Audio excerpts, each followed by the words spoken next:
Good evening, ladies and gentlemen. This is Mark Wallace and Charles Thomas And right that's here right.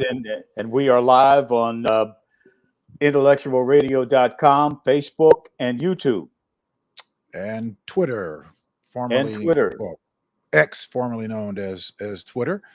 We're coming to you live on several of the platforms. We are glad to be here with you all tonight, and of course, we appreciate streaming live at intellectual.com every Monday night from 7 o'clock until 9. How was your weekend? Hey, man, my weekend was fantastic. Um,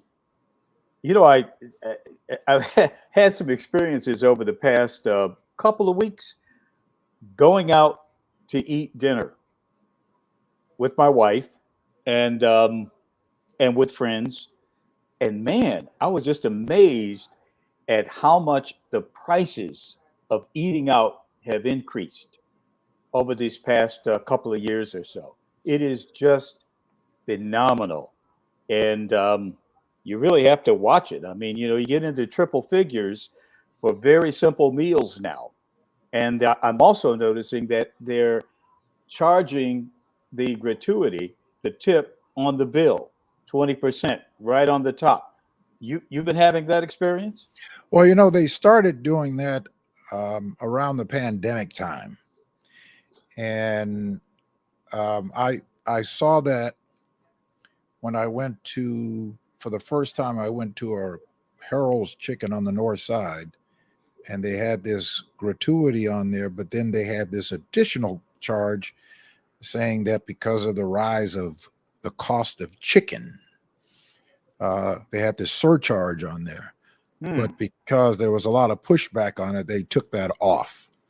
Um, and I said to the guy, well, then why don't you just reflect that into the price as opposed to putting a surcharge on it? Just reflect that into across the board. If you got to go up 5% or 6% or whatever, I said that, there was a lot of people pushing back against that, and I guess they did that. But that's the first time that I noticed, and that was right during the pandemic, that restaurants were starting to put the gratuity in the check. Now, some restaurants, because I was asking at different places, and you get different answers. Some restaurants would say, well, there are people who would skip out on leaving a tip for the waiter, and you have 5 or 6 people there, and they wouldn't tip the waitresses or the waiters, and that sort of thing. So I've heard varying reasons for why they do it. I know that as a tradition, it used to be a custom that if you had 6 people or more in a party, they would automatically put it on. Which But is fair. which is Which is fair. fair. Yeah. Yeah, it was just myself and my daughter last Mhm. week, and we had dinner, and we didn't have anything. I didn't think extraordinary. We drank no alcohol, and the bill ended up at $140. I went, whoa! And it was on the north side, black-owned restaurant, by the way, but and I'm noticing at other restaurants. We were out at Papados having lunch. That's out in I think Oprah. Oh man, I Yeah, had somewhere out lunch. there. Yeah, oh, lunch was like $140. It's like, Mhm. whoa, man. And people are paying it. I saw a lot of people there. They weren't shying away from it because of the cost. But I do notice that it's gone up considerably over the past year.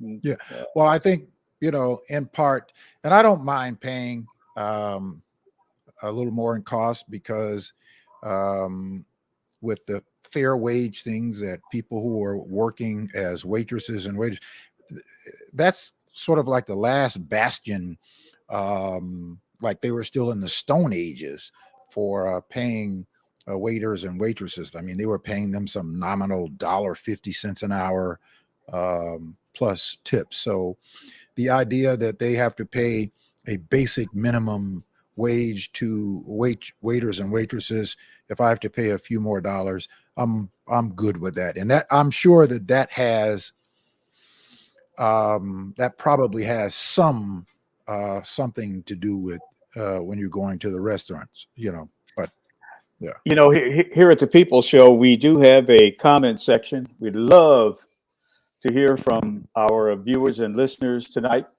And we want to hear what you think about the conversation because we got a lot to talk about tonight. yeah, we absolutely do. Um, it'd be interesting to see because you know people are still going out to eat, and I like the idea of people starting to continue. That's one thing that I don't think fell off at all during the pandemic was enjoying a nice meal, even if you have to Uber it out and enjoy it at home. I Yeah, think yeah, that's yeah, yeah, that's the yeah. one thing that had stayed consistent, even though prices, you know, increased because of various reasons, but people still enjoyed food. Yeah, certain parts of the city are taking it harder than others. I mean, downtown, here in the downtown area, I mean, a lot of restaurants aren't there that used to be there. Right, They simply couldn't make it because of any number of factors. Because people aren't coming to work, they aren't spending as much time in the offices, so they don't get that lunch crowd. Then right. you have a perceived and real crime problem in the Loop and near North Side that didn't exist here maybe 4 or 5 years ago. That's happening now. At least there is a perception that it's happening, and people are staying away. And if you talk to restaurant owners, they will tell you they have a difficult time because of this no lunch crowd and the crime or the perception of crime that's happening in the downtown, the Loop, and near North Side areas in particular. Yeah, even though you know crime is going down, but Oh, really? there are Where you still live? That's great. there's Not still not where some. I live. Not where I Well, live. you know, No, the crime rates are going down, not where I live. but they Where you are live, not where I live. That's well, great. it's all That's over, great that it's but that's but great that it's going down in your neighborhood, man. You know that is a good sign. well, But here where I live, no, it isn't going down. okay, well, you know, maybe there's a little section where that it's not going down, but you know, violent crimes are certainly going down first all over the country. Really. Um, Mm. crime is the numbers are So going down. how do you explain that perception that it's going up? Because if Well, you because the perception, the way I would explain the perception is because of the way that it's put out there, is that there is always a focus on when there's something that happens, there's this focus that makes it seems like it is something that's happening every minute by you know the media. So and of course that you know when something happens like that and it could be one or two or three incidents, they'll make it seem like, you know, it's happening on a every hour basis. So that's what fuels that perception. you know, I was just watching the news tonight. There were 7 people murdered in Joliet between it's same they're looking for the same guy who shot and killed 7 people in Joliet between yesterday and today. And then there was a that wasn't a crime. They had another situation in Tinley Park, but the one in Joliet, they're looking for this guy. Man, he's on the run right now. They've given his name. I think it was Romeo Nance or something like that. They got a picture of him, and he apparently is in a red Toyota Camry, and he is wanted in the murders of 7 people and the shooting of one other person. But this is something that's happening tonight, and they led all the newscasts with this crime, which again, as you say, if perception or not, I mean, people see that and they Hmm. wonder about what's going on, and if it is, as you say, a perception that's driven by the media or it's real. And the cops are saying tonight that they're looking for this person and it's real. I know where I live in the West Loop area and the downtown area generally. I mean, there have been a lot of carjackings. A lot of people are afraid, really, when they go to get their car at night or they go to get their car early in the morning on their way to work, their heads on a swivel, because there have been quite a few crimes of that nature that are happening. Now the homicide rate, I agree with you, is going down. The homicide rate around the city is going down, and the police are very proud of that. But this robbery business, these jump out robberies, this is almost a new genre of crime, particularly in this part of the city. People are very afraid. Yeah. Listen, I'm not trying to minimize it as though it's not important. I've been a victim of robbery by gunpoint um, 3 times in this city since I've been in Wow, Chicago. at gunpoint. 38 years. Oh Yeah. my goodness, So, that's never happened to me.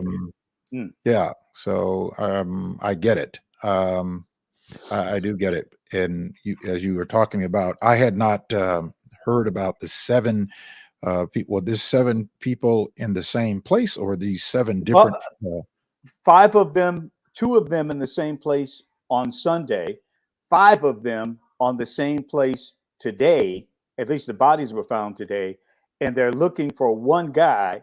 The police in Joliet believe committed all 7 and shot and wounded another person, and he apparently is on the run right now. But it was Okay. very frightening to look at this on the news. And I certainly understand what you say about the perception, because when you lead and you spend 5, 10 minutes on that, talking about it, and then updating it during the broadcast, I can understand how the perception of crime can certainly be driven by that kind of coverage. Well, yeah. Look, it's important that we know about these things that are happening, and I guess there may be um, some difficulties coming out of the different news um, outlets. That how do we balance this, and how do we do it with some responsibility? I get that, because these are real situations. Like, I woke up this morning and saw on the news about the 4 family members that were killed in Tinley Park. Mm-hmm. And I think it was by somebody allegedly that's not a family member who did it, but knows Oh, the family. really? I thought it was a domestic situation. It is I mean, domestic. It's yeah. domestic, but uh, it was mentioned that it was some person who knows the family. And I think he, according to the reports, might have been involved with the daughter or something of that nature. So, but I didn't get all the details. But the point is that something as horrific as that happening reverberates all over the place. That happened in Tinley Park, which is 20 miles, 22 miles south of us, in a place where they don't have, that consistent occurrences of crime, period, much less violent crimes. But Another thing, Mark, when you talk about the perception of crime, you got something going there, because there are so many cameras out there now, people carrying them on light poles. We see it. We're right, seeing the crime now that we used to just hear about in news copy. Now we see it happening, and it's basically frightening, frightening people to see these very real incidents happening. right. And we got to live with technology, and perhaps it's a good thing that we see it, because that will motivate people to do something about it. Because now you hear people on the north side around where I live, now they're suddenly very concerned about crime, when in fact most of the incidents are not happening in the West Loop and near North Side. They're happening on the South and West Side. And they've been happening on the South and West Sides for decades. For decades, nobody really paid attention. But now that it's happening here and we see it, people are very concerned. And I really fear that there's going to be a reaction, and not a good reaction to it, that people are going to begin to demand that the cops do something about it. And when that happens, when you get that kind of zeal on the part of the police, that's when things go off the reservation, and it becomes a real problem in terms of trying to stop it, because we basically we do overkill. And Mhm. I'm particularly concerned about young black men. I mean, I have two teenage grandsons, but they got the dreadlocks, and the whole bit, and they're good kids, good students, good kids. But if they're out at night, the wrong place, they fit the so-called profile, Right. and that concerns me quite a bit. So we need to stop it, get it under control, so that the good kids don't get caught up in the situation. Well, that's going to take some serious collaboration on um, where where it's being fueled and certainly the causes of it. So um, it's not something that we're going to arrest our way out of. We've been trying that for decades, and that has not worked. And usually, when it gets to the point of this now that it is happening in places where people were not accustomed to it happening, and they just would see it on the news, but now that it is happening in other places, they want to do something. I would hear people say, well, when it starts happening to white folks, then they'll want to do something about it. That saying has been around for a while. Well, it's in their backyard or at their front door that it is happening. But nobody's wishing it on anybody. But until we get serious about doing something that about what produces these kinds of um, deprivation type situations, we'll just be talking about it at nauseum. Yep, we will be talking about it a lot, and we're talking about it a lot now, and that's a good thing. Hey, man, let's Yeah. shift gears here. Let's shift gears.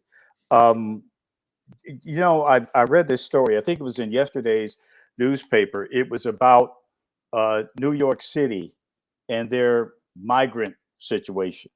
They have like over 100,000 migrants now in New York City, basically new homeless people.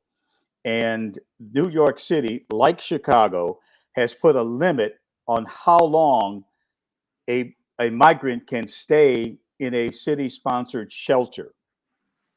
They're giving them, I think in Chicago, we give them 60 days, and they just extended it because of last week's cold weather, but now Right. they're going to reinstitute it. And Right. in New York, the mayor there, Eric Adams, is telling people who are in the shelters, this particularly the single adults, you got to go after a certain amount of time in the shelter. And guess what Eric Adams is doing to those people that they turn out of the shelters? He is giving them a bus or plane ticket to go someplace else, including Chicago, if they want to go. What strikes me about that is that those on the left have been complaining about the Texas governor putting migrants who just cross over the border onto buses and planes and sending them to cities like New York and Chicago. Ironically, the mayor of New York City now is giving plane and bus tickets to migrants to send them to some other place. And the article in the Tribune yesterday is saying that this is something that Chicago is likely to do to its migrants who have overstayed their help in a shelter, giving them tickets to go someplace else. Isn't that ironic? Well, I think what's ironic is that you have Republicans and Democrats that have made a deal, and you have these extremists to deal with this migrant situation and to deal with the border situation. Now you have these extremists who want to blow it all up. an additional $13 billion deal that Lindsey Graham and people on the right are touting and trying to get done. And you have these extremists who now saying they don't want to do anything about it, which is what I've known this all along, that they really don't want to do anything to fix the problem because it's the only thing that they have to use as some sort of whipping magnet.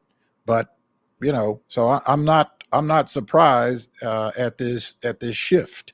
But to me, it's pretty sad that when you have Democrats and Republicans who are saying, okay, we've got to do something and come up with a deal to do something, that you now have these extremists saying, no, we're not going to support it to go forth.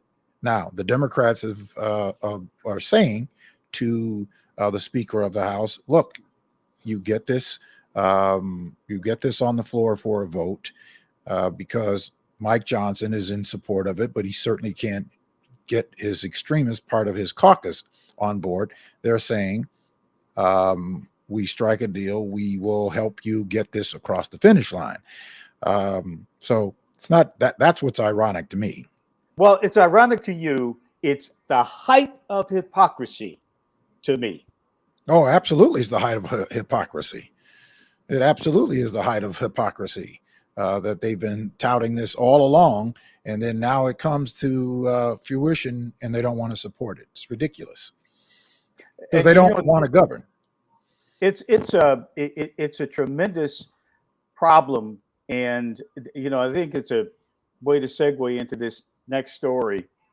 I called you last week and I told you about this reporting that is happening online because the mainstream media hasn't picked it up. And I thought it was a bombshell because it was reported by John Kass, who used to be, until about 18, 20 months ago or something like that, the lead columnist for the Chicago Tribune. And it was co-reported, if you will, or co-signed by Anita Padilla, who until just a month ago, a few weeks ago really, was the anchor person on Fox 32 here in Chicago. They reported, now listen to this, that Brandon Johnson, our mayor, had been admitted to a hospital for panic attacks. They quoted sources telling them this. I have no way to confirm it myself, but it was reported by these two journalists. Kass has been a journalist in Chicago for 45 years, Anita Padilla for 30 years. And these people are reporting that Brandon Johnson not only suffers from panic attacks, but that Brandon Johnson was actually admitted to a hospital for treatment. Now, when the mayor of the third largest city in the country is under care for a mental health issue, I believe that's something that the general public needs to hear about. So far, I haven't heard anything from the fifth floor of City Hall deny this. I mean, can't they just deny this, that this never happened? They haven't done that, at least not publicly in the form of a statement. I think if it had been reported by some YouTubers or people that really no one had ever heard about, reporters, I think it would be easier to push it aside. But when Kass and Padilla report this, I think that the city, the fifth floor, needs to respond. And if it's not true, to say it's not true, so that we have confidence in our mayor, because there are people who are reading and hearing what these reporters are saying. What do you think, Mark? I think you said you were going to make some phone calls about it on your own to try to get some sense of whether or not it's true. Well, I've been in contact with people in the mayor's administration for over the last week. Nothing of the sort is true.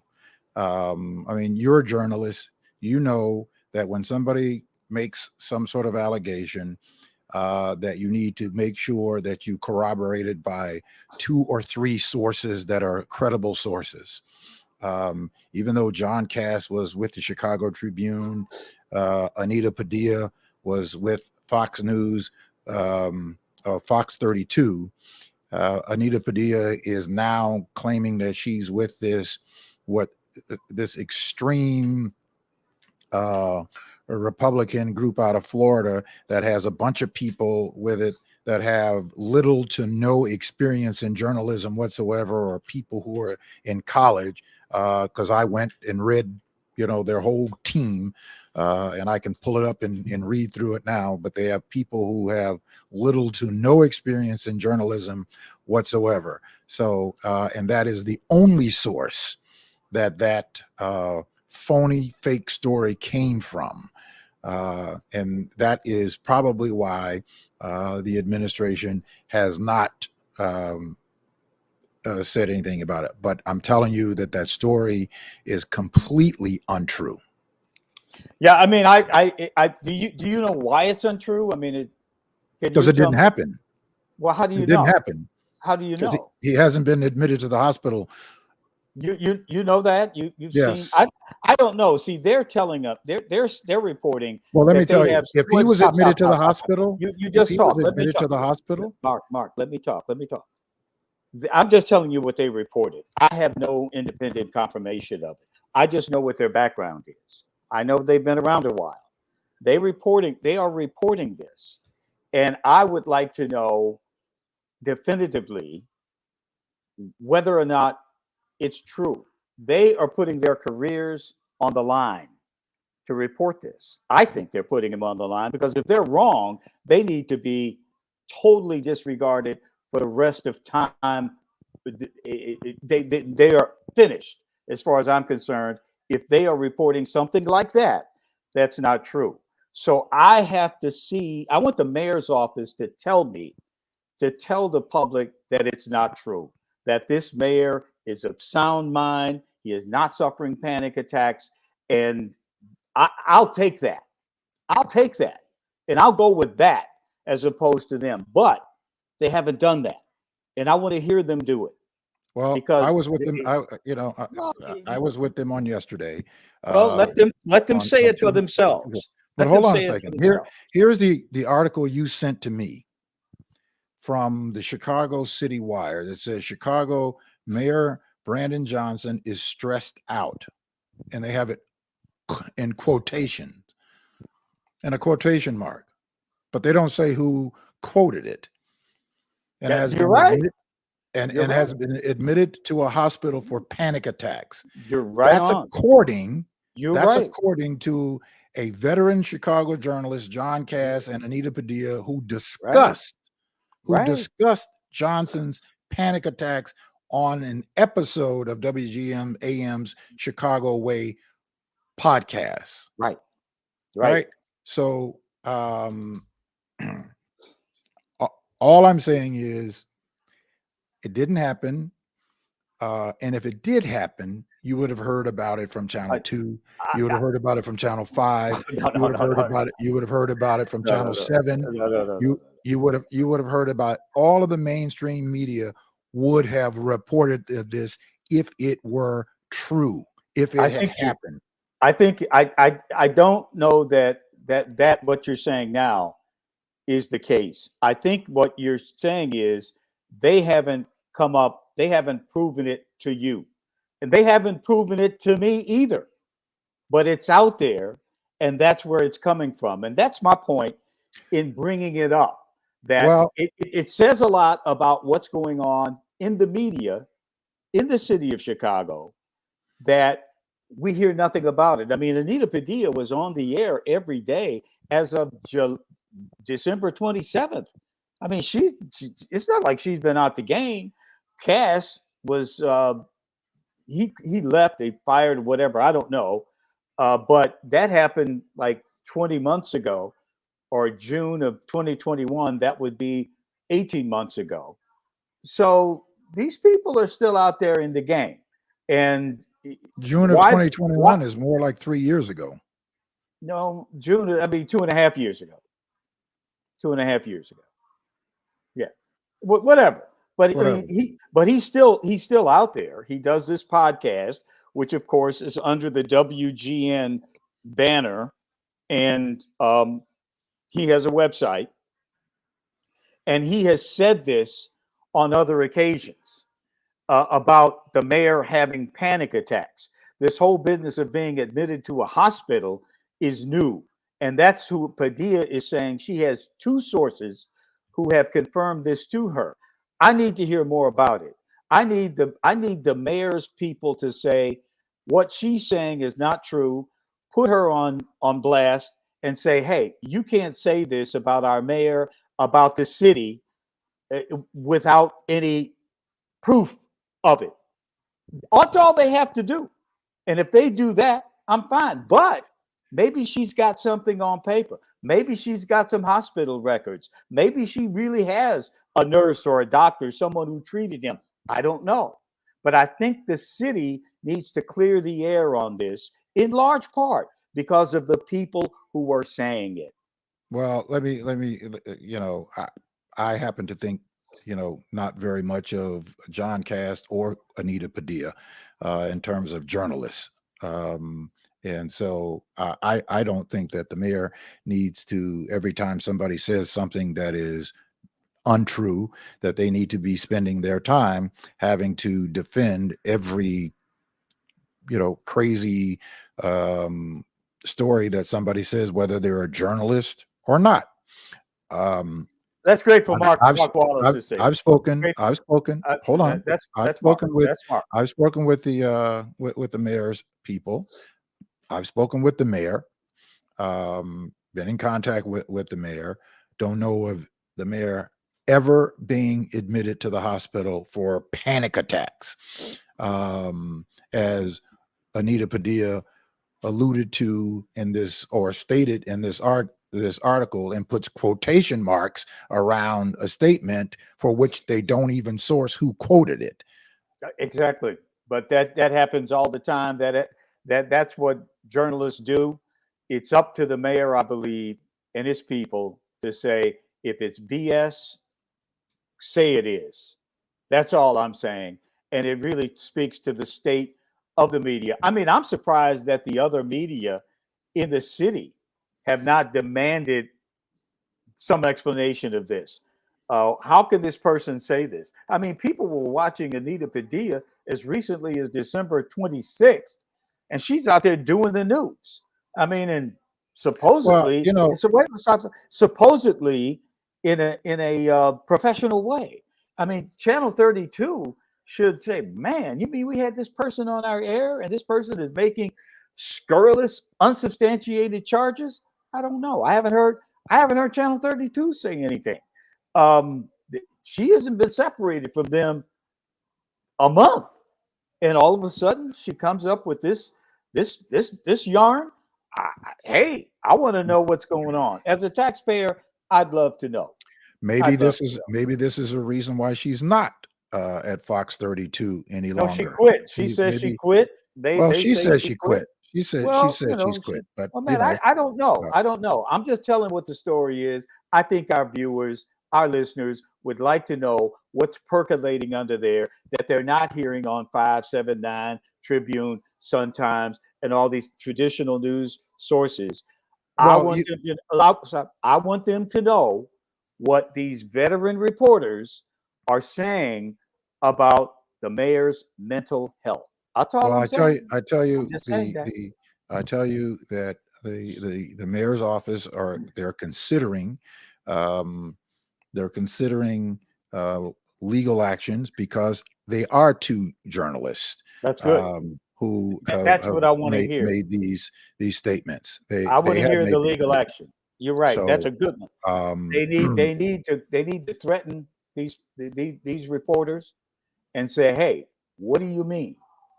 This is wrong. You can't do this. You can't defame the mayor of this city. Anita Padilla, I mean, or John Cass, they can't do that. They need to call them out if, in fact, they're wrong. But they haven't done that. Well, story broke last Wednesday, by the way. I looked and combed through. I combed through the well, it recirculated last Wednesday. It recirculated last Wednesday. But I've combed through and I've been waiting for other experienced journalists that if this were even a controversy, if it was a controversy, journalists, experienced journalists would be reporting on it because they would want to know whether there's any validity to this or not. Now, Anita Padilla, for the last 2 years, I thought that there was something wrong with her because she was going off the rails on Facebook with these rants. And I was saying, wait a minute, this is a local journalist who is on Facebook with these just rants that she's going off with. What's going on? Yeah, I don't want to get into her personally or anything like that. But anyway, moving right along, man. What do you think about those Iowa caucuses that wrapped up last week? Trump won, I think, 51%, and then shortly thereafter, his opponents began to drop off. What Nick was it? There's just no surprise to me. Mm-hmm. I think that Ron DeSantis actually lasted longer than I had given him credit for because I knew that he wasn't going anywhere, but he lasted longer than I thought, that he would. But there's nothing surprising to me that happened there. Really? I mean, I guess I'm not surprised that he lost. I mean, I didn't think he had a chance as long as Trump remained in the fray. I think he was there believing that with all the indictments that Trump is facing, the lawsuits that Trump is facing, the Secretary of State efforts to get Trump off the ballot, I think that he and Nikki Haley in particular were staying around because they figured that Trump wasn't going to make it, that Trump could even be in jail that Trump could even be in jail. So they were hanging around, like Gavin Newsom kind of hangs around because he knows that Joe Biden in his physical and mental situation could very well not be around to run for president by summer. So it makes sense to sort of hang in there, keep your profile out there. And that's what I thought DeSantis and Haley, in fact, all of them were doing. But Trump seems to be getting stronger the more they indict him and the more that they try to use the courts to get him off the ballot. Trump is getting stronger and stronger because of that. And I think they realized after Iowa, and they look at the polls in New Hampshire and say, wait, hey, we're not going to be able to do this. And now Nikki Haley is being supported by Democrat donors and some quietly politicians to sort of hang around just to give Trump make him campaign against somebody other than Joe Biden. So I don't know. If she loses by a large amount in New Hampshire, she might have to go. She might not make it to her home state of South Carolina at this point. But that's sort of my take on DeSantis and Haley and Trump. Trump is getting stronger and stronger, despite all of the court cases and all of the court cases, criminal and civil. Well, Nikki Haley, keeps shooting herself in the foot because she just is trying to play to. She's sort of like a what do you call that? Like a chameleon, as opposed to just being herself. and she's just getting caught up, and she becomes more and more less credible. But I think she's vying for. She and Tim Scott are both vying for the vice presidential pick from Trump. Because look, this is going to be Trump's nomination, and both of them, including Stefanik, want to be vice president. So Nikki Haley's not going to make it. She may make it. She may make it through New Hampshire, but I think that, according to a lot of the reporting, she will get crushed in her own state, South Carolina. Really? Yeah. So, and that would be, that would be devastating for her to go to our home state. So the smart thing would be for her to suspend her campaign after New Hampshire and not go into South Carolina and get embarrassed, in our own state. But, that's a thought. I hadn't really thought about it like that. I know that a lot of people in Trump supporters do not think much of Nikki Haley. They think that she is a warmongerer, neocon, as they called him, a person that basically is a tool of the military-industrial complex. She hasn't met a war she doesn't want to fight. And I think Trump has made a commitment to end the war in Ukraine, which the Ukrainians are losing just horribly. And I think that is something that's what he will do. He will stop that business. I don't know what his situation would be on the war in Gaza, but the war in Yemen, because Joe Biden has 3 of them going now, Joe Biden has 3 wars going, and Nikki Haley seems to be one who would want to continue to fight those wars. And Trump has been very adamant that he wants to restore the world to some level, relative peace, unlike Biden. And that's going to be a major issue, particularly by spring, when Ukraine just goes completely down the tubes, which it's already lost the war, but that Joe Biden wants to send more money to fight. Trump has said no more of that. And that's going to be a major issue. And Nikki Haley is the war candidate on the Republican side, where Donald Trump is at least stop the war in Ukraine, stop throwing good money after bad in Ukraine. And we've been talking about this for the past year. And I think we're seeing now that Ukraine has no chance to win this war, and that we're just fueling the military-industrial complex by fighting it. And Joe apparently, is in bed with these people who want to spend all this money on weapons.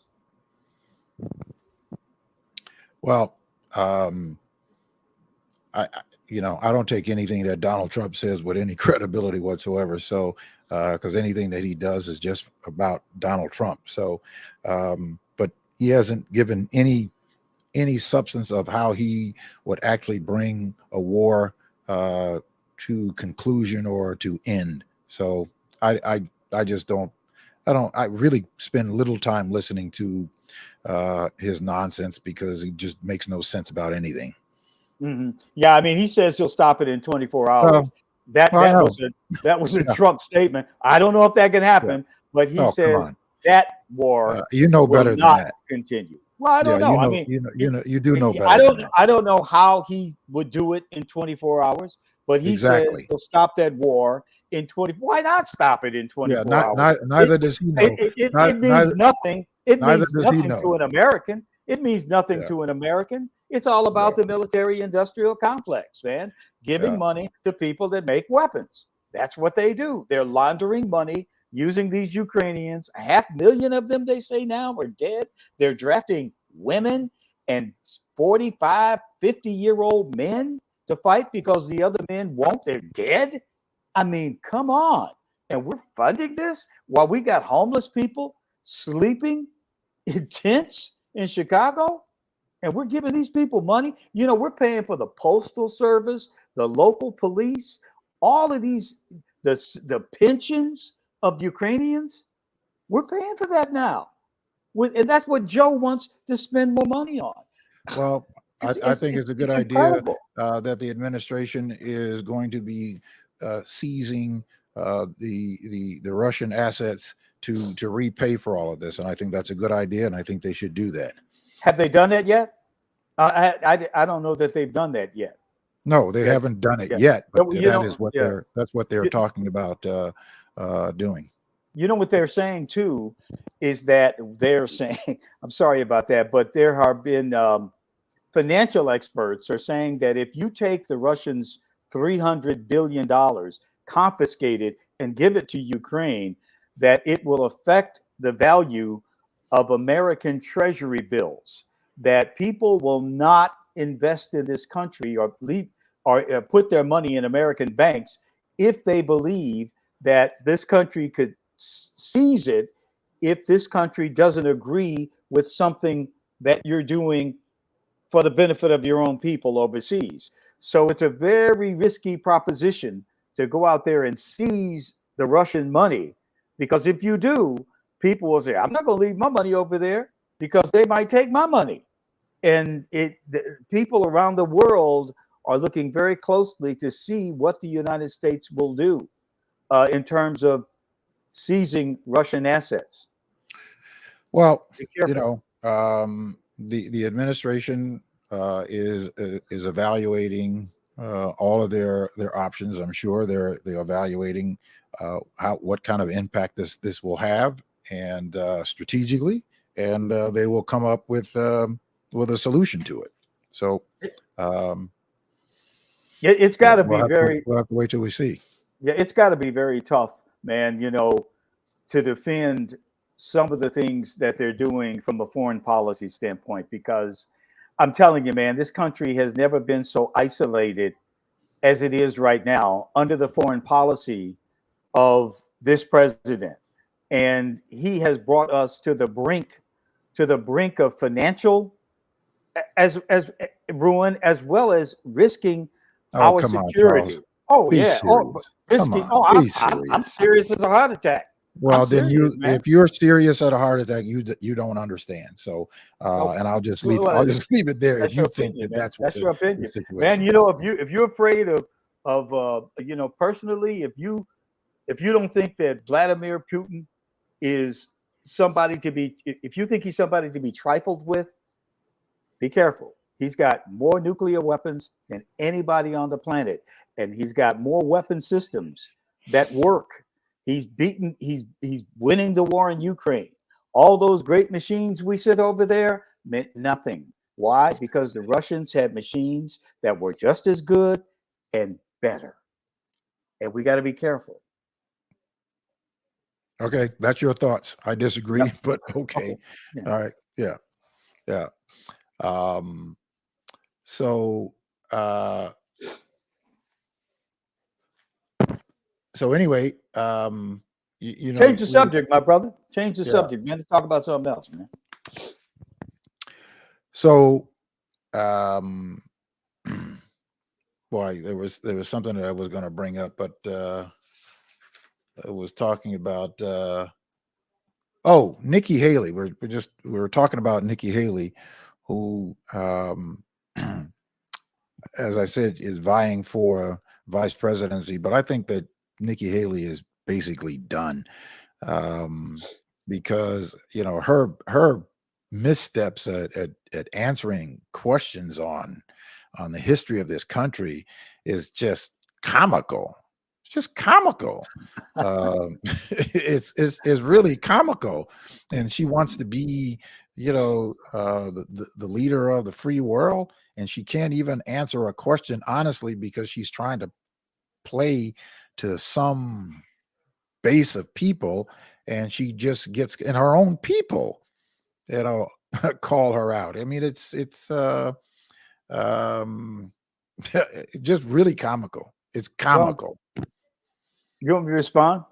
You want me Yeah. to respond? Yeah, if you want to. My grandchildren are going to grow up in a world, in a country that is going to be majority people of color, people like Nikki Haley, people who trace their ancestry to Asia. The majority of people in this country, on this planet, will trace their ancestry to Asia. This is not good news, but they really don't care about American racism. To them, man, they have seen worse in their mind.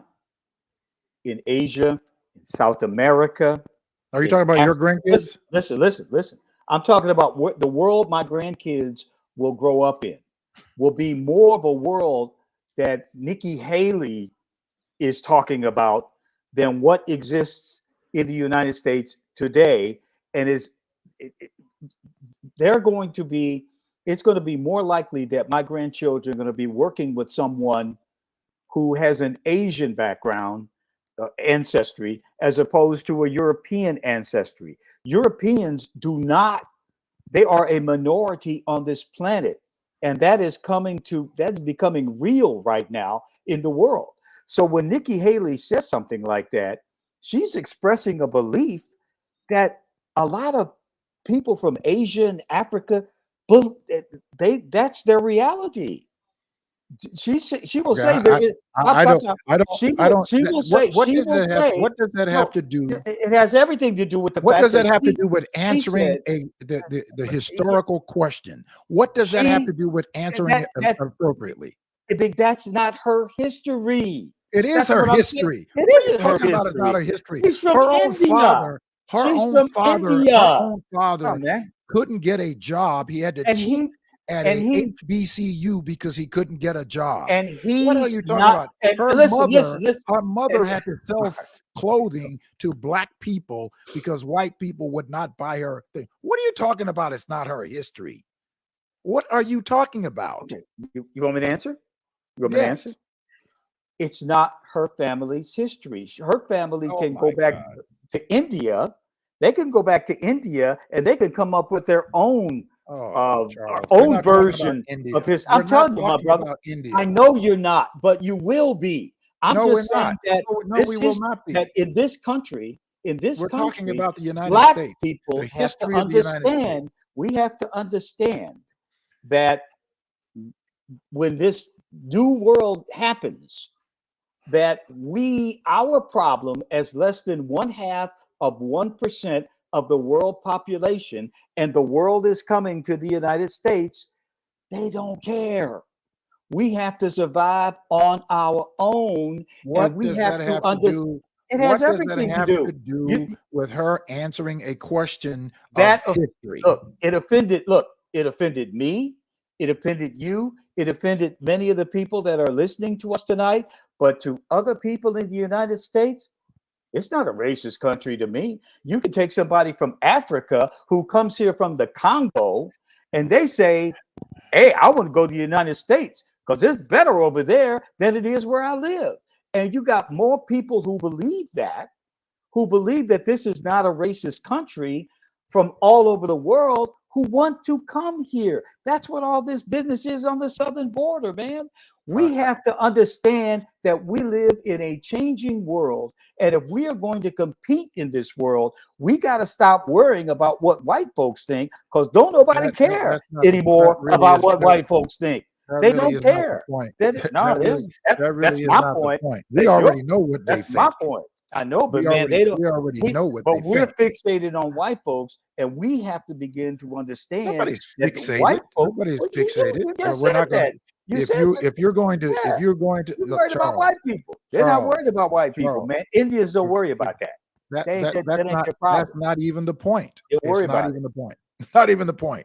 There's no racism. There's no racism. There's no racism to India. There's no racism to Nikki Haley. Ain't no racism out there. You go to somebody in the Congo and they say who comes here from the Congo, say I'm going to the United States because there's less racism over there. Hey, they got tribal problems in Africa that are worse than what we deal with. We're not talking about Africa.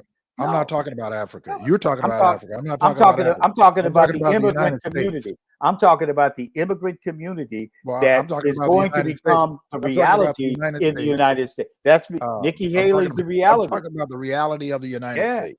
That's what I'm Well, you talking know, about. I take more of a world view than the United States view. My view is more a world view, and what we represent Okay. as Black Americans, 1/2 of All right. 1% Well, of the world's you're having a population. world The view. rest of the world, you think If a Palestinian in if Gaza that's right what helps now you, cares about what's happening to a Black person in to Chicago? if that's Come what on, helps man. you to deny your history, then so that you don't have to think about your history, think about the worst of the road, your world view, and ignore what's happening in your country. If that does it for you, I'm only trying to explain. Nikki insulted the Black community. She insulted me when she said that. But I'm telling people, advising people, these immigrants, that's how they think. They don't care about us. They don't. It was the Asians that killed affirmative action. You know that, right? It was these people that are coming into this country do not care about what has happened to us last week or 150 years ago. They don't care. They really don't. Just keep that in mind. She insulted me, but I understand I can't depend on people that come to this country to become Black Lives Matter advocates. They aren't going to do it. They aren't listen, going to do it. I don't listen. Black folks are not thinking that they have to depend on anybody coming from anywhere else to be at Black Lives Matter. That's not the point. This is a woman who claims that she's running for the presidency of the United States, didn't understand what the Civil War was about, then steps all over herself again in Right? this. And to me, it's not that she didn't know; it's that she's trying her desperateness to play to a certain segment of people to try to win a nomination, which she is not going to win. She's not going to win. And I think the fact that she is so disingenuous is playing against her. Big man. So I wouldn't vote for her. that's what it is. I wouldn't vote for her based on the statement. But I'm just saying that these immigrants that are coming to this country from South America, Central America, Asia, Africa, rest of the world, that's how they think. They think that way. And we got to prepare ourselves and our young people for that reality. I have nothing else to say about that. All right. Yeah. Okay. Well, I'm done with that. As I said, and he just revealed himself, I think, Benjamin Netanyahu, who just revealed himself as saying he wants this war. He wants to continue to obliterate Palestinians. He doesn't care about the Palestinian people whatsoever.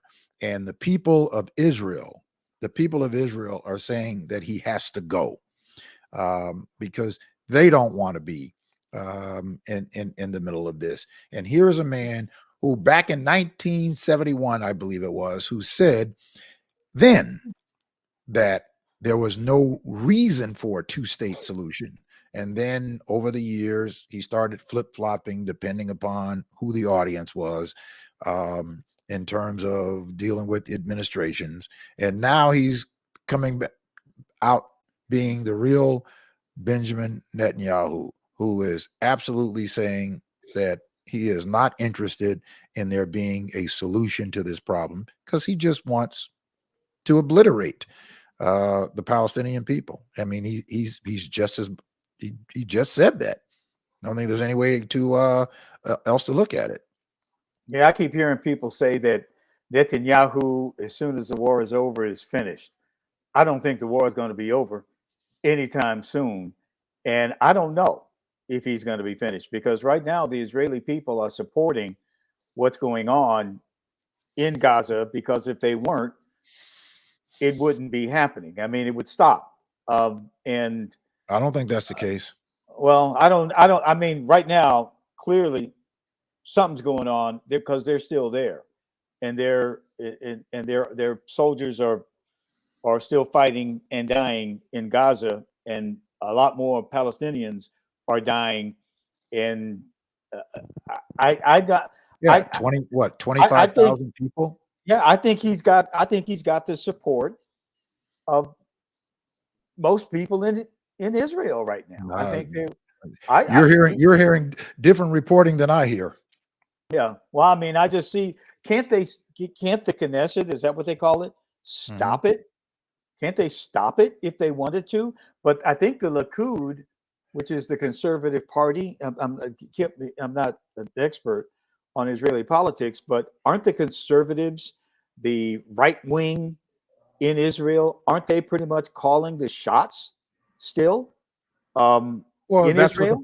that's the party he heads up. Yes, Right, it's the right. But party he head, but can't they get rid of them? the majority of the people of Israel are not supporting this. I don't know I don't where know. I don't know where the reporting that you're hearing that the majority of people in Israel support this, because that's not the reporting that I'm hearing. Maybe I'm not, Well, I'm not getting that news anywhere, but I'm not well, getting it. well, see, I What don't. I'm hearing is that 3 out of 4 of the people of the Israelis want Benjamin Netanyahu gone because they Well, don't agree with what's going on. that could be the case, but right now he's in charge, and what's going on is going on, and nothing is stopping it. And if it seems like the situation is being ratcheted up instead of down, and your boy Joe Biden could make one phone call and say, "BB, no more guns, no more weapons, we're out," and it would stop. Well, look, um, the president has to certainly uh, be careful about. He can't just make some off the hip decision like that. The president certainly has to consider, other implications. I'm sure that based on the phone call that they did have, and that response from Benjamin Netanyahu, that the administration is trying to figure out how they do just that without causing for there to be much more upheaval. I mean, it's this guy.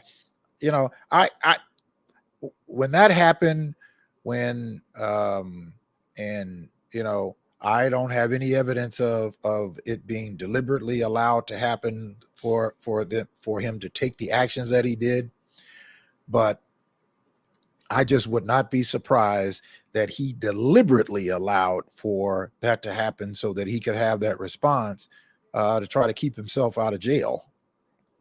That's a theory that I've heard more than once. You're not the first to talk about that, but I think one thing that Americans have to understand is that Democrats and Republicans are taking millions of dollars from the American Israeli Political Action Committee. They call it APAC. And these politicians are doing what they are told by their donors. By their And owners, that's yes. their donors and own good one, owners, right?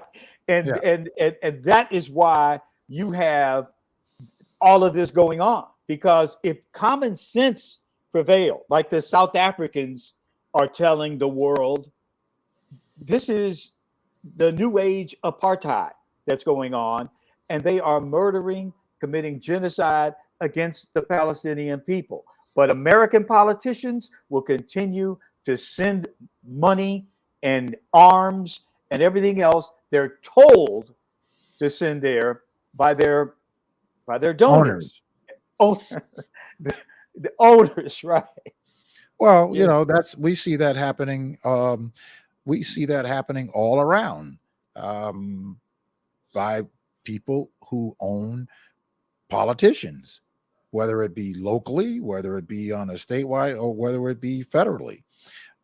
That's why it's just my focus is getting Black people to organize ourselves in a fashion that we've never been organized, so that we can control um, the destiny of of progress, because you basically have to own them. And when you don't have a lot of money to write big checks, the other alternative is that you have to have a lot of votes. And in certain places in this country, we have a lot of votes that we can control a lot of power, because what happens nationally starts in many cases on a local front. And that is where we have got to amass our power, not to be, that we are anti anybody else, but to be pro black, because the people that, in many respects, that we vote for are not people that we selected. They look like us, but they're not people that we selected. Somebody else selected and said, these are the people that you can vote for. And when those people go to those offices, they don't reciprocate in terms of representing the interest of our communities. And the only way that we stop that is that we have got to amass the capital that we have, which is an organized vote that can control and determine an election. Then you will see, in effect, we'll own our own politicians. Yeah, that's right. But you got to have money in this system to reach the voters so that you can get the votes. I mean, because if you don't have the money to buy the media and to do whatever else you need to get the votes, it's a problem. And the system is set up right now, particularly since what was the Supreme Court case?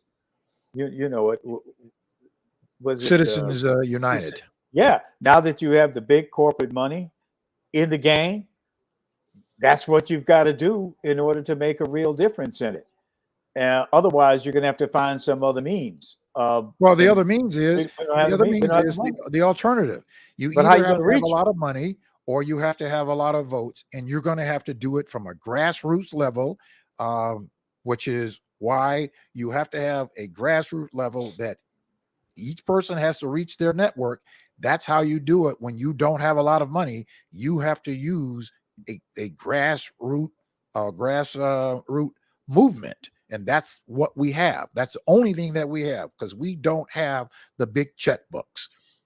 We're not going to get a George Soros or whoever, the big donors. We're not going to get a big donor like Ken Griffin and all those other people who write big checks. But what we do have, we have to use what we have, just like we use it in other areas of our lives to survive. We now have to regroup and understand that we must do it if we are going to have a fighting position to determine equity for our communities, because that's what it is. Who has the biggest check, or who has the biggest block of voters? And here in Chicago and Illinois, you can't win an office without the black vote. And if we can organize a big enough independence of black voters, it will change the trajectory. It will change even the attitude of people who are in office from taking our community for granted, who look like us and people who don't look like us. Yeah, well, we got people that we got gatekeepers that turn over the black vote to the Democrats, who do nothing for us. But we have these gatekeepers, and these are people that get these jobs. They become the elected officials, and they make their $100,000 a year, and they're happy, and they tell us what to do, and we do it, and we do it just as they say do it, and we get nothing for it. And it's a system that, I don't know. You got to break it up. You got to break it up. That's what we got to do. We have to break it up, and the only way that we have to break it up is that we have to become the decision makers. We have to become the decision makers who decide who it is that we are going to select. then we have to but we have to build the infrastructure first. You can't even talk about breaking up the gatekeepers until you organize yourself. That's like saying you're going to sit down to the dinner and eat a nice meal, but you haven't cooked the meal. You haven't prepared the meal. So we have got to prepare ourselves. We've got to prepare ourselves, and we have to do it at a grassroots level to where we break this up and stop allowing for ourselves for somebody to put up 4 or 5 candidates and say, okay, this is the only choice that you have, but you didn't have any decision making whatsoever in the choices. That's what I'm saying. We have to develop a new mindset of not fearing that there's something wrong with us organizing ourselves together and making our own decision and choices. We have the wherewithal and we have the capital. We need to bring it together. And the capital is our vote. They can write the biggest check in the world, but if they don't have the majority of votes, it means nothing. They just spent a lot of money. You know, Don Bransford wrote just a few minutes ago in the comment section. He writes, quote, "Watch what Jim Clyburn does in South Carolina this time, just like he did last time. He will give Biden the black vote again. That will be your organized black vote again." Don thinks like me. Black folks are extraordinarily organized already. We are organized for the Democrat Party, and we have people like Jim Clyburn, a classic king gatekeeper, who invites Joe Biden to the Emmanuel, with the AME Church. Is that what it was in South Carolina, where the racist guy, killed 8 people or whatever? And Joe Biden goes there and he tells black people, "Oh, you got to be careful because white supremacy is your problem.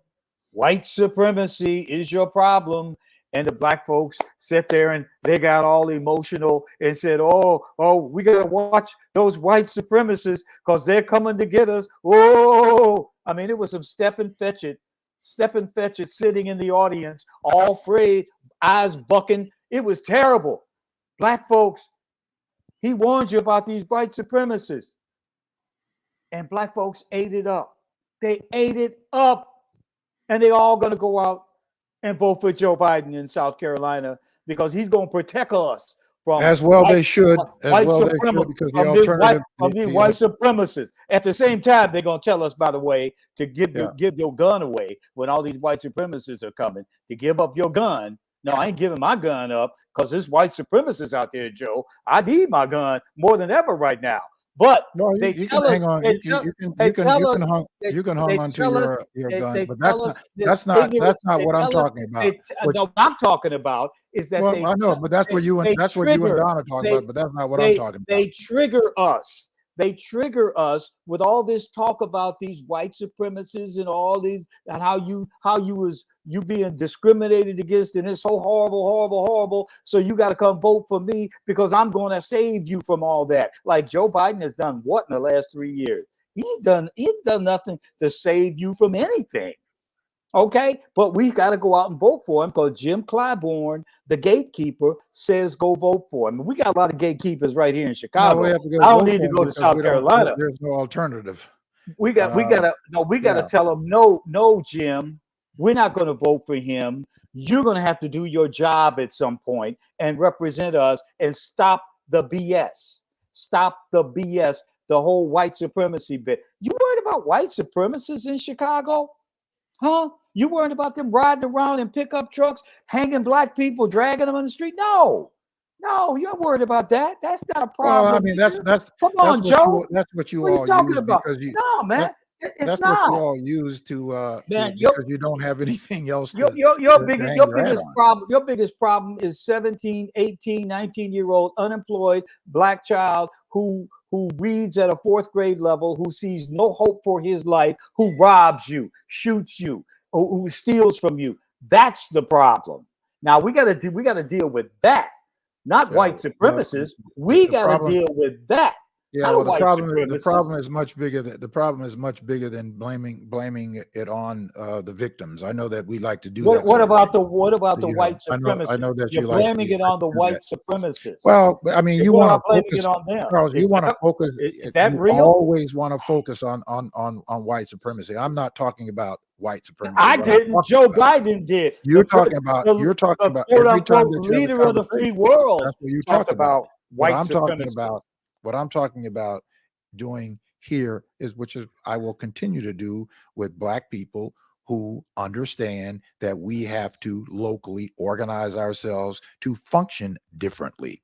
So you all can talk about, Jim Clyburn and racism when it comes to Joe Biden and all that sort of stuff. You can talk about. I'm not talking about it in that context. You all are talking about that in that context. I'm talking about what Black people right here in Chicago and Cook County have the ability to do, because your politics start locally. And when you can start controlling your politics locally, you can start to influence what happens nationally. I would agree. Never a truer word spoken. Yeah. You're So, absolutely on point, Mark Wallace. yeah. You shot and you scored on that one. You can Well, influence, but you yeah, got to start locally, and that means you got to start with our local gatekeepers. Get well, them that's out what of the I way. said. That's what I Exactly. said. I'm agreeing with you, Mark. I'm agreeing with you, bro. I'm agreeing with you. But we got to start with them, and we got to tell them, no, we're not going to do what you say do. You're going to do what we say do. I get That that. I that's get that all. totally. But the And only way you're going to convince them is by voting against them and saying to them, see, I was serious. I'm no, serious. no, what you No, have to I'm do, the serious. first thing you have to No. do is you have to put yourself in a position to be able to tell them you are not the person that we selected. We're selecting somebody else, and you will not be the person there. Now, you're there for the time being, but if you don't start delivering to our communities, if you don't start delivering to our communities, you will not be the person that we send back there. We that we can make that declaration when we put ourselves in the position to do it. That is all that I am saying. And you know, uh, if we do it, then we have the power to make that threat, and then to make that threat come through. And I guarantee you, if we do that, we will see that they can no longer and will no longer take us for granted. Those gatekeepers, whoever they are, those gatekeepers won't do it. You're listening, you're watching The People Show on Intellectual Radio. Perhaps you're watching on Facebook. Perhaps you're watching on YouTube or Twitter. But this is The People Show. My name is Charles Thomas, along with my good friend Mark Wallace. And we're coming at it from two different directions. But I need to hear what Mark has to say. I hope he needs to hear what I have to say. But that's what this program is all about. And it's a different kind of program. Most of the time, people that you get in the echo chamber. You only hear one side of it. But here you get to hear it all. And thank you, Mark, because this was your idea, by the way. You started the People Show back when you worked at that other radio station, and Yeah. it's a it's a it's a gem, and we got to keep it going. Well, you know what? Speaking of that, that's exactly what I mean by gatekeepers. Gatekeepers who look like us, gatekeepers who don't look like us, that are working antithetical to us. And that is an example of what I mean. And, it's a shame that that's what it is, but that's the reality of what that represents. That you would you would essentially say that you cannot discuss issues that negatively impact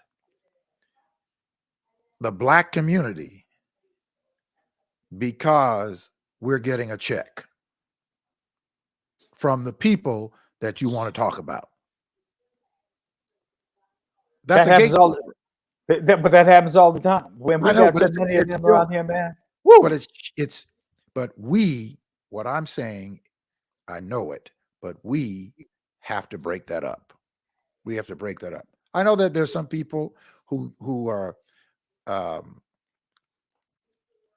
it's uncomfortable for them to hear that, but that is the reality of what that is. That is the reality of what that is. We have a small group of us put on blast something that was disproportionately and is disproportionately impacting Black people. And because they got pressure from the people who that they essentially get money from, saying you got to put a stop to it, they did that. That to me is You're being a shameful. little cryptic now. What are you talking? Who? What are you talking about? That radio station, I don't even, Oh, that we're talking yeah, about. So, yeah, yeah. And then, of course, for years, I talked about the criminality of Ed Burke and what he had been doing for years. And there were Black gatekeepers of him, right? Obviously, because he was doing things to help them. Even when the man was indicted and it took years for him to go to court, got convicted, you still had Black gatekeepers coming out being his apologist.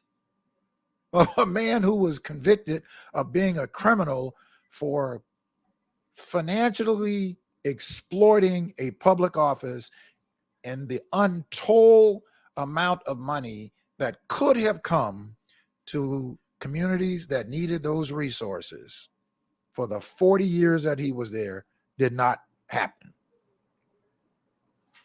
And you had Black folks out being apologists for them. Just, we have to break up. We have to break it up. You got to have to, excuse me. I don't know. I mean, it's, you can talk about them individually, but I like to talk about them collectively.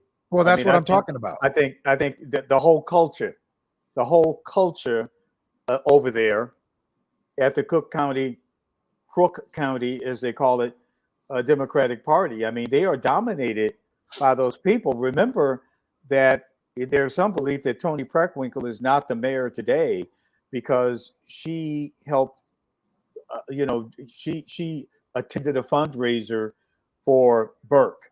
That was one of the things that Lori Lightfoot was able to do. She was able to tie Toni Preckwinkle to Ed Burke in the campaign back in 2019.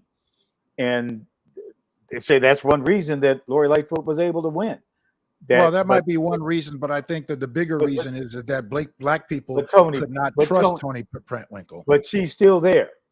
She's still there. She's part of the cabal, the club, the organization. There is no question, Charles. But you take all of them. But you look at them all. Once they get in office, they don't say anything bad about the system. Once they begin to benefit from that system, now you hear nothing from them.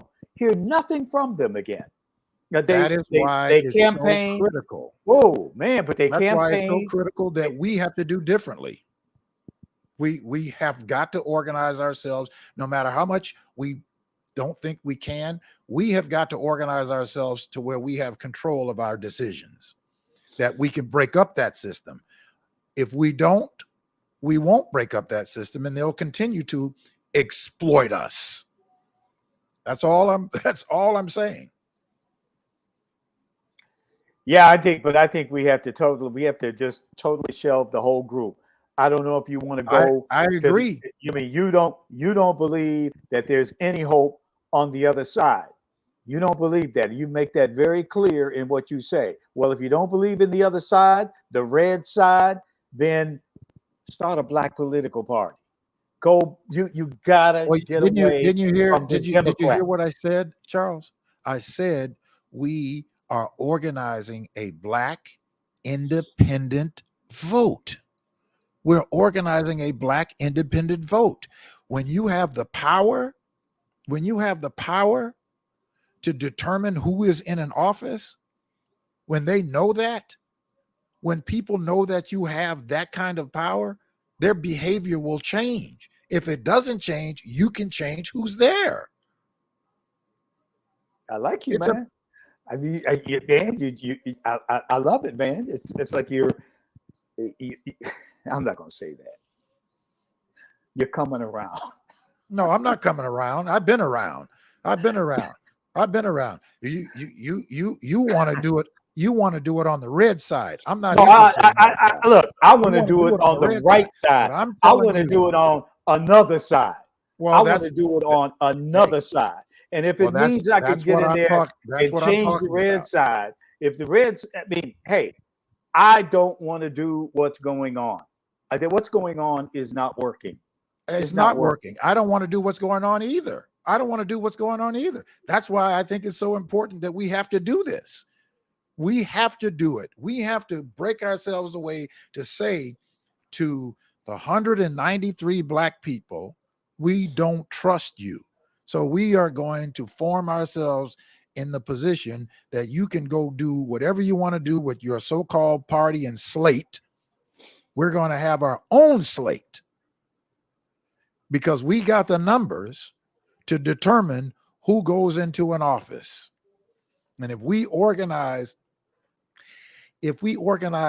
just 10,000 of us in the 19 wards, we can determine most of the elections, citywide, countywide, and statewide, with a unionized block of people. Watch what happens if we did that. Not only is that going to have local implications, it will have national implications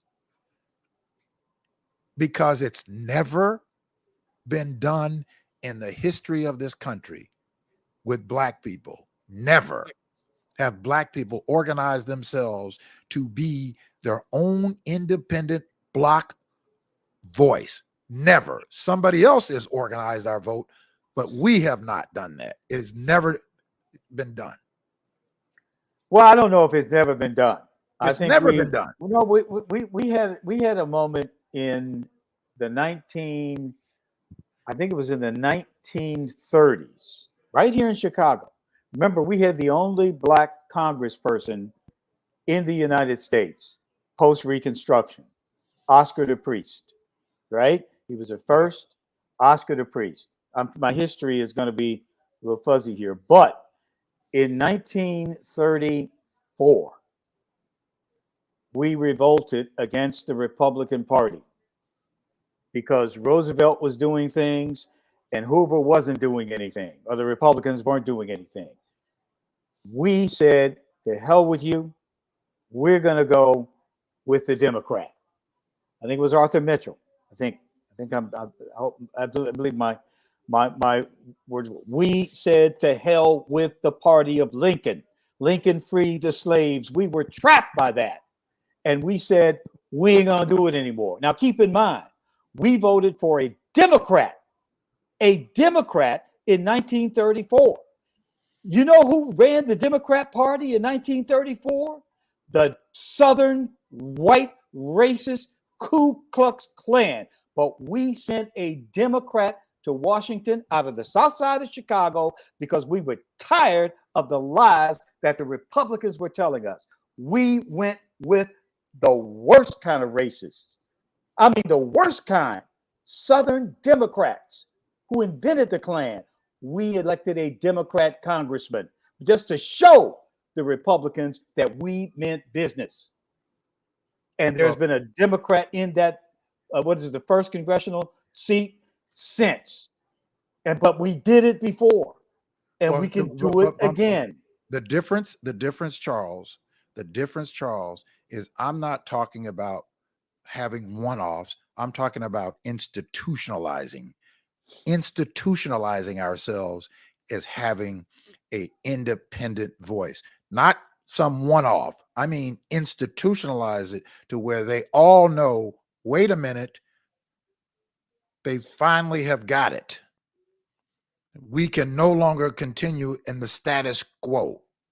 When we get it, they will get it.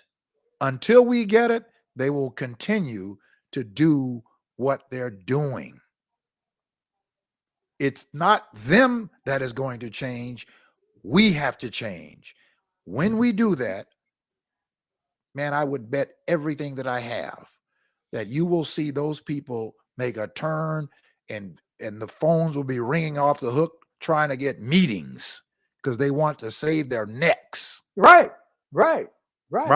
And that's fine.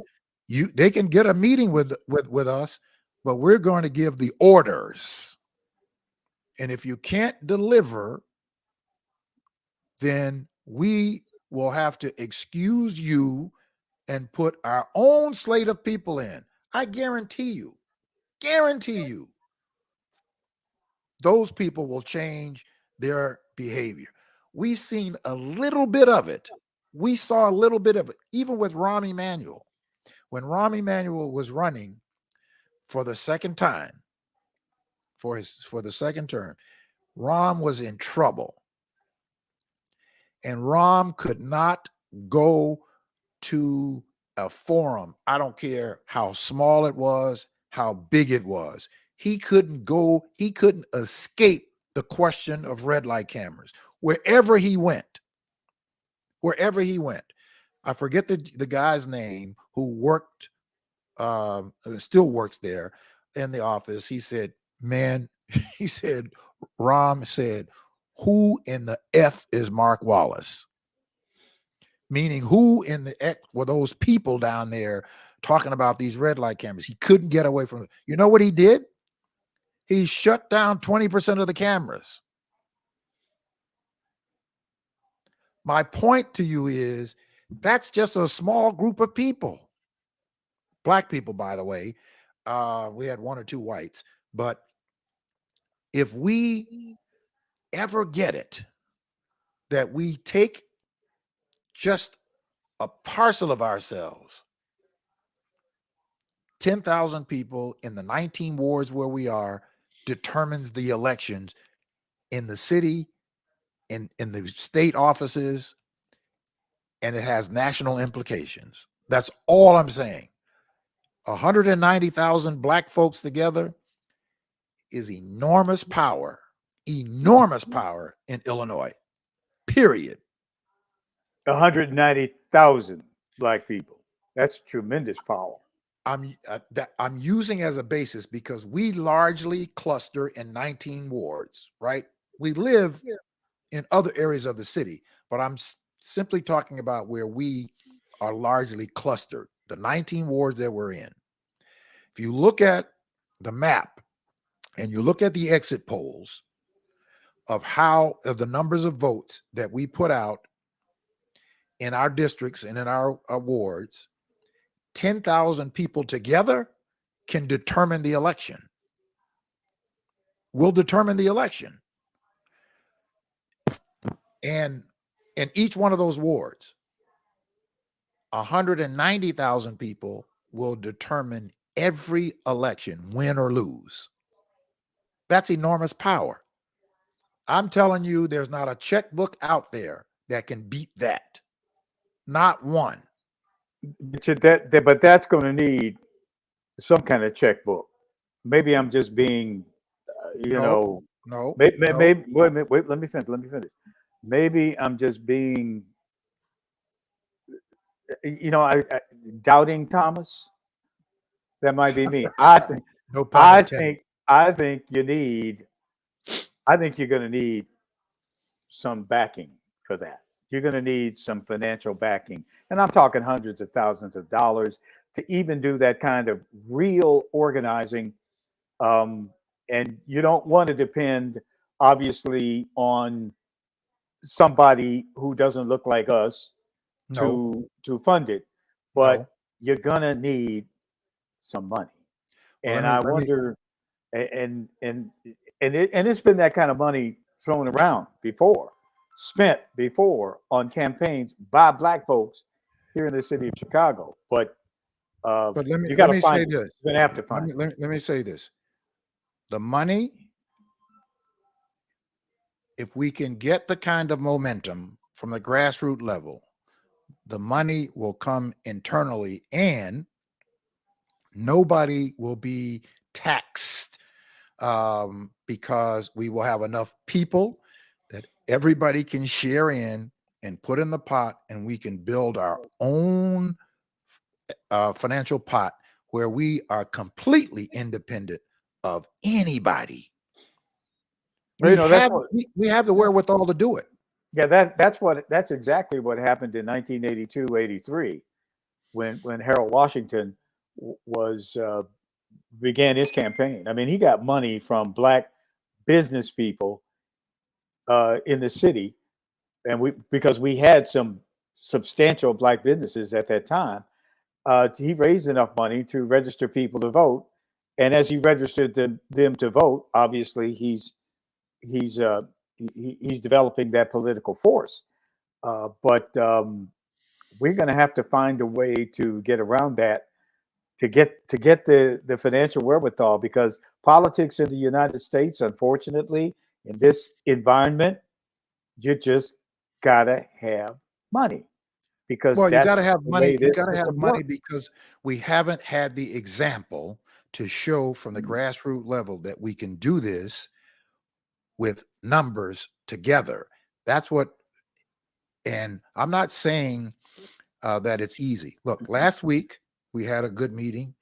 This week, I'm basic and I'm keeping it so nuanced that for us to stay focused on bringing the numbers together so that people can conceptualize it, get energized by it, and continue to go to their trusted circles, because what this is going to take is multiplication of trusted voices. Like everybody has a trusted voice to a certain number of people that trust them.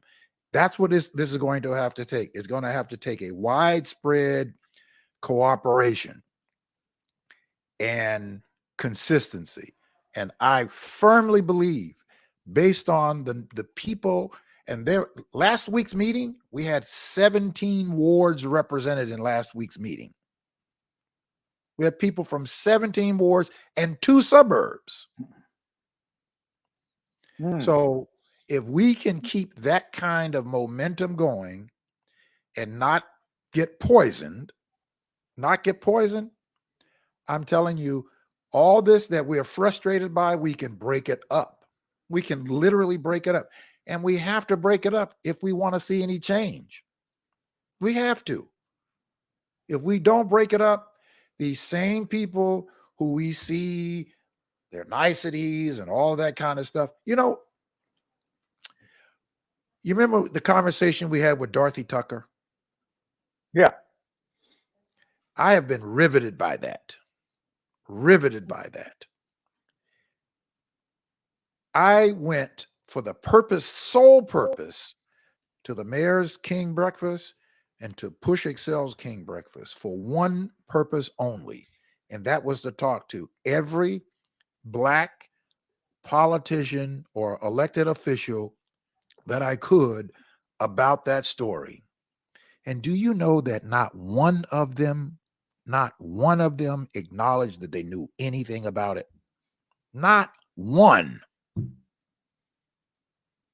That's absolutely unacceptable and astonishing to me, especially since we were told that the clip was sent to 232 public officials before it even aired. And they did nothing. They said they didn't even hear about it. I talked to Alderman Will Harris. I talked to Kwame Raoul. I talked to Tara Stamps. I talked to Walter Burnett. Who else did I talk to? Congressman Danny Davis. I talked to, of course, she knew about it, Kim Foxx. I even talked to the guy who is running Clayton Harris, this guy, Clayton Harris. Sure. Right. I even talked to him about it, sent it to him. And I sent it to him. They said that they didn't know about it. I said, please give me your number. Let me send it to you right now so that you have it. Please go and watch this. I don't even go and watch it. And I'd like to hear back from you. Not one. The point is that that's not going to change until we change. That's all I'm saying. That's not going to change. Because if you can't get interested in Black women being attacked more than any other group in the city of Chicago, and you're by black males. No, let's be real. That's not the point, Charles. The point is if you as an elected official can't get interested and moved by those statistics, which none of us were aware of. None of us were aware of the severity of that, right? None of us were aware of that.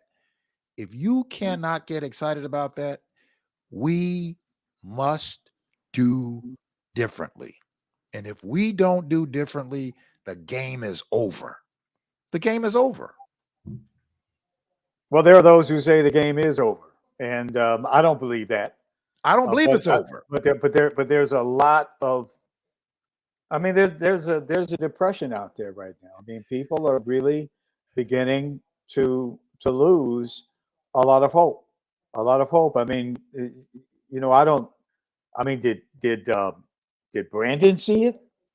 I mean, did Brandon react? I mean, you said you talked to his people last week. I mean, is he engaged on that level at this point, or none of the Black representatives have responded? I've spoken to both of them of Brandon's aide, and I sent it to Brandon. I said to his aide that on the day of the Dr. King breakfast, 2 days after the airing of that piece, Brandon should not get up and give a speech and not address this. I said this to them and sent it to him. He did not do it. I sent it to Jeanette Wilson and John Mitchell at Push and said that on the day of the Dr. King Push XL breakfast, nobody should get up, or at least somebody should get up and acknowledge this. Just acknowledge it. Nobody did.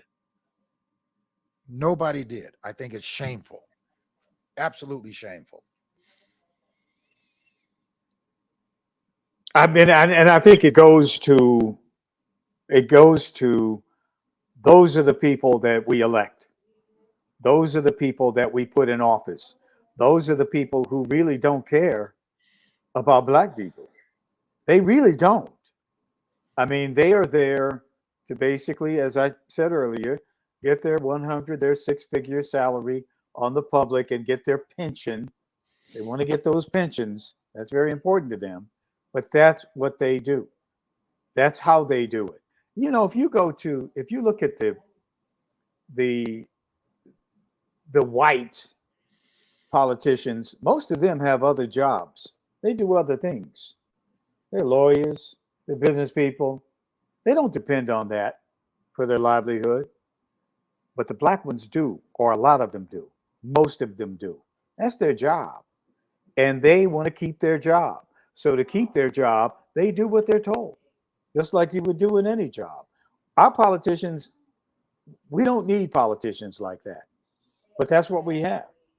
And those people have to be done away with. We got to get rid of them. We have to. Listen, but you're going to get an entirely different. You're going to entirely different type person, if you when you go the other route. When you have people who basically are independent of the government for their financial resource. But that's what we have right now. And I mean, you'd be a great alderman. You'd be a great alderman. wonderful aldermen. You No. got your independent? No, I'm serious, man. I'm talking about people like you. Now, maybe not you specifically, but people like you to run for public office, as opposed to these people who are looking for a slot so they can. It's a job to them. That's why you have 15 people running for an aldermanic seat, if any comes open, because they think of it as a job, and Right. that's a problem that we have in our community. And the Democrats don't mind that. The Democrats love that because they control people like that. They don't control me. They don't control me at all. So, they can't tell me what to do. They'd love to, but they can't. And if I do something out of line, oh my goodness, blackball him, cancel him, get him out of the way. We don't want to hear from him ever. But that's what they do because. But on the other side, those people are business people. They come from other disciplines, and that's why they don't have the same problem we have, which is getting nothing for our investment, our political investment. We don't get anything because it all stops right there at the other side of that is that, even though, they're not an alternative, but I have gone to out in Oak Brook Terrace, which is largely conservative. Oak Brook is largely conservative. They're and when they don't do what their people want them to do, they're out of there. They're out of there. You're right. They're out of there. So what I'm saying is we have to have that attitude, which we have to organize ourselves to be in a position to be able to make that demand. That's all I am saying that we have to do. We can't just conversate about it. We have to get activated, and we have to put ourselves in a position to where they can't feel like they can ignore us, because that's what that showed me when I talked to them about something as important as that, and you did nothing, not even an acknowledgement. And the only person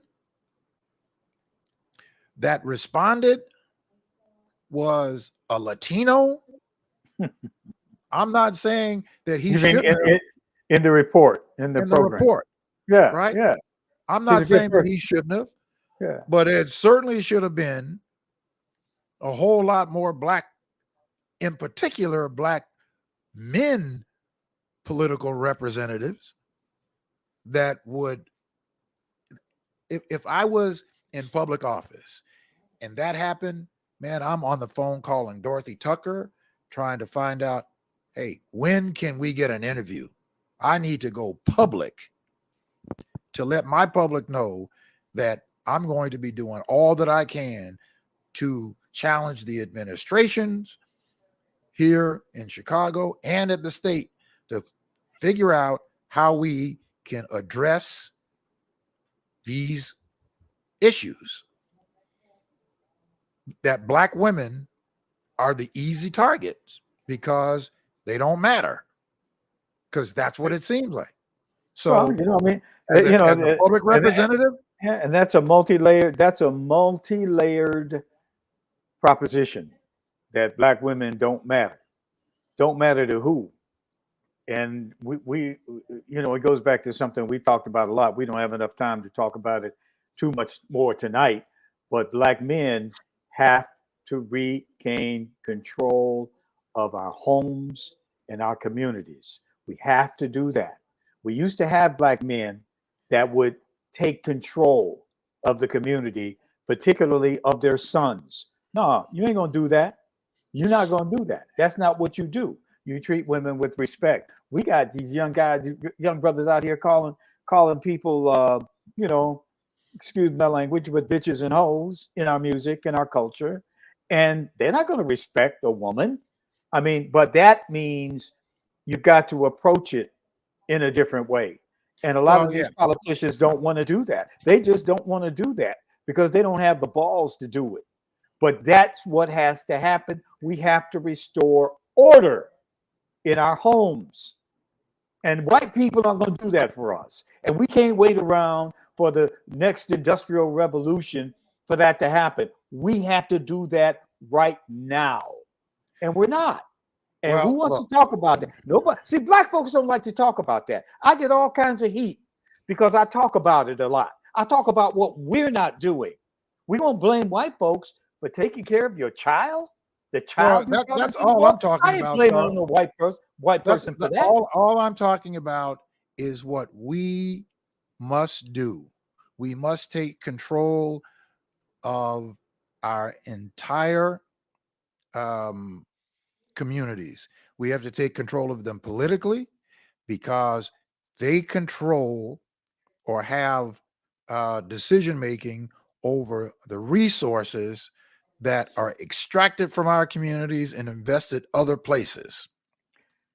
We have to take control of that to stop that from happening, because they take us for granted, because they look at us and say, hey, if these people aren't, sharp enough to make me do differently, why do I need to worry? I only need 4,000 people to vote for me to go back to office for another term, because that's all that's going to vote.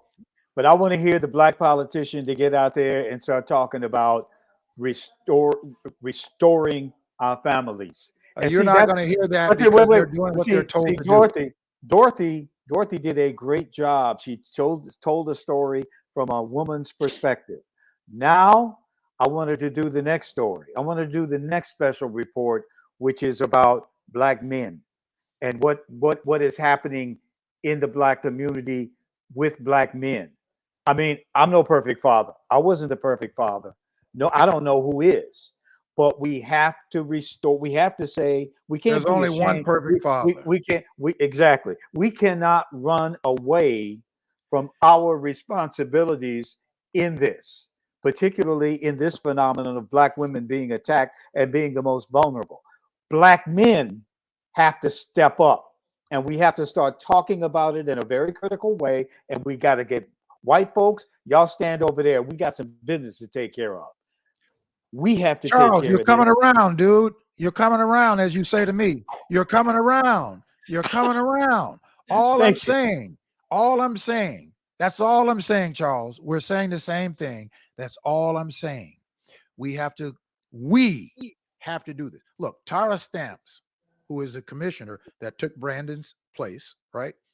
I went to her and told her about it. She said, I didn't receive it. Tell Dorothy to call me. Tell Dorothy to call me. And so she said, but what she said was the same thing that you and I are saying. This has to be led by black men. Mm-hmm. If black men don't care enough about black women, the game is over. Game's over. Ain't nothing we can do about this. The game is over. Nothing white boys can do about this, man. My point exactly. But we have to take control of it all. We have to show our leadership of it all. We can't set up in these little silos. We have to get out of our comfort zone. If any black man seeing that story is comfortable going on with the status quo, the game is over. Yeah. Well, I'm really excited about the next story that Dorothy does. She told us that she isn't finished with this, but I want her to get into the whole black man thing. I want her to talk to the mothers, the single mothers of some of these young black men who are out here committing these crimes. What's your son? What's your boy doing? What happened? How come your boy is out here, carjacking and all this stuff? What happened? Where's his daddy? Man, it always bothers me when I see the people go out and talk to the victim's mama. Where's the victim's daddy? Does he have a father? Did the victim have a father?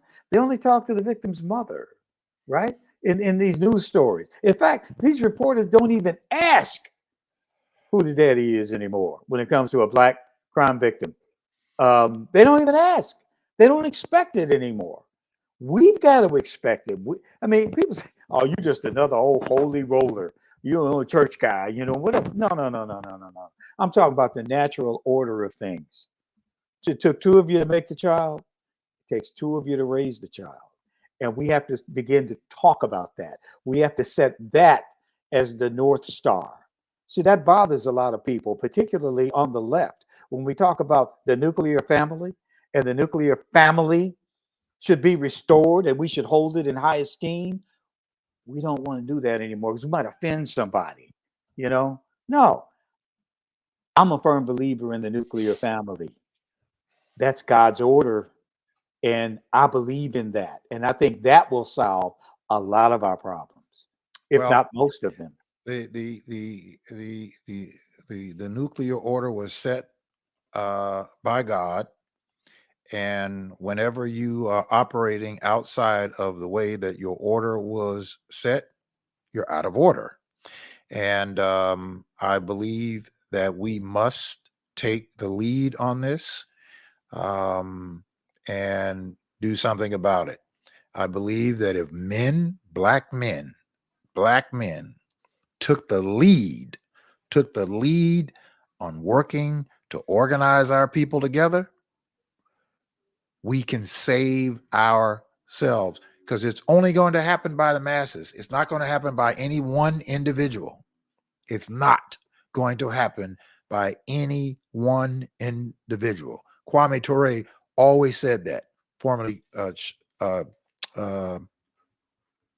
Charles Stokely.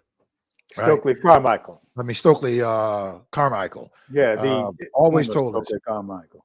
Yeah, always told us that it is the masses of people that is going to be the liberator of our people. Something happened here. I was trying to correct something. Okay, it got corrected. All right. So anyway, look, we had a great conversation tonight, people, and we thank you all for tuning in to this Monday night edition of the People Show with Mark Wallace and Charles Thomas. Please text 10x10 to the number 855-909-1385. It's in the chat, and come and join the meeting this Thursday night. We've got to organize ourselves. We've got to take control. We have to take control of our political apparatus and take it out of the hands of these people who dictate to us who it is that is going to be in office and not deliver. We have to do that. We have to become that threat. Hey, and we got to come at it from all directions. Nobody should be left out, no matter what your point of view is. We're all headed for the same goal. Absolutely. And that's the important part. Hey, Mark, have a great night. Hey, man, you have a great night too. It's good to be here with you, and I look forward to being with you. Listen, next week we are going to have a guest next week, and it is going to be someone who is running for a very important office. I know that it may sound like it's a boring office, but it's a very important office in the what is it called? The Board of Review, right? She's running against Larry Rogers Jr., who is owned by the rich property owners downtown. That's him.